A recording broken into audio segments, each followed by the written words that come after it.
Matagal nang hiwalay sa asawa si Conrad. Nagkaroon ng ibang karelasyon pero nauwi rin sa hiwalayan. Sa edad niya ngayon na 59, hindi na raw niyang inakalang muli pa siyang iibig pa. You are the boyfriend of Shasha Padilla. Yeah. Nasanay ka na ba? Na-accept mo na ba? Kasi of course you lived a very quiet life before. Tas ngayon, limelight ka, showbiz. Hindi nga ako masanay nung una.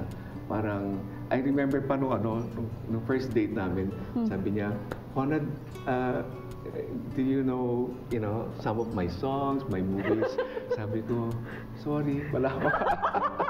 Tapos tinanong ko naman sa kanya. Hindi ka man lang nag-research, meron namang Google. Para nagpa-impress ka. Tapos sabi ko naman sa kanya, do you know any of the projects naman I've done? Sabi niya, hindi rin. Sabi ko, dito siya.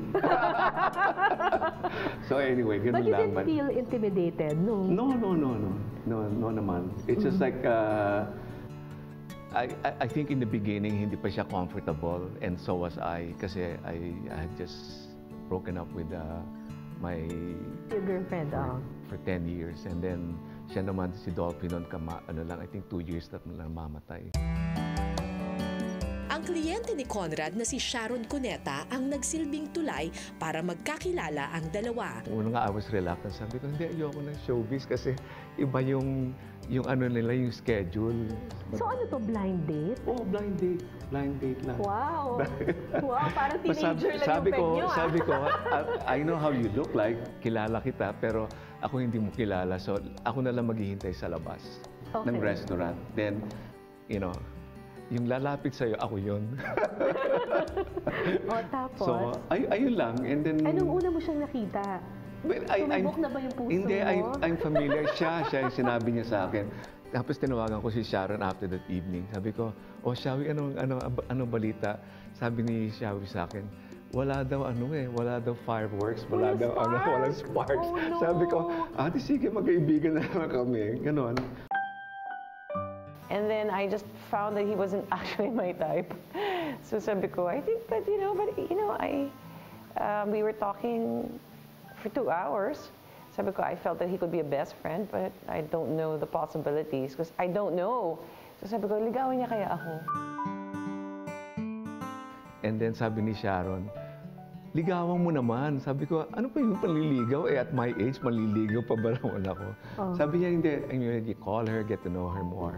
Then we did, and I think the succeeding dates, we really got more comfortable with each other. Pero you liked her instantly? Oo, she's very likable. Halos 3 taon nang nakakalipas ng pumanaw ang longtime partner ni Shasha na si Dolphy.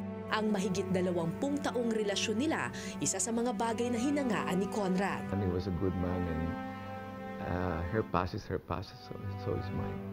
Ay ang isa pang winning quality, I think, ni Shasha. Sinabi sa akin ni Sharon, saan ka naman nakakita yung, the woman has been with the same person for 25 years. Right. Up to the day he died. Sabi ko, nga, no?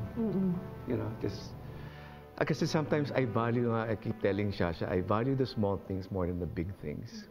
Sabi nila yung pag-ibig daw nakakabata. Do you feel that way? Ang dami kong mga kilala para sa nila, parang bumabata ka yata. Nax! So, okay. Itong hair ko ito, may short ito. Kasi dati, hindi ganito, sabi niya, ba't hindi ka magpagupit na mas bago? Sabi ko, kailangan ko ba yun? But, I listen naman to her. I just said, kailan kayo magpapakasal? Well, we plan, but sabi ko nga, that I'd rather, us being impulsive, I just said, we know that's where we're heading. Alam naman namin yun eh. Pero hindi pa lang namin nasiset kung ano yung actually yung araw. Isa raw sa paborito nilang gawin ay ang pagbabiyahe. Pero kung dati silang dalawa lamang, ngayon kasama na nila ang 2 anak ni Conrad at ang 3 anak ni Shasha. I like it that he's a family man. Kasi that's what I really wished for. Somebody who would have a strong sense of family. Yung values nandun talaga. Somebody that I go to church with. Kasi he likes to go to mass also. At sa tuwing nasa bahay lamang ang dalawa, kontento na raw sila sa masayang kwentuhan habang kumakain ng mga prutas na lagi raw itinatabi ni Conrad para kay Shasha. Kumakain kami actually. If we need to communicate, we text each other. Even if she's right there. Wow. No, phones down is the rule.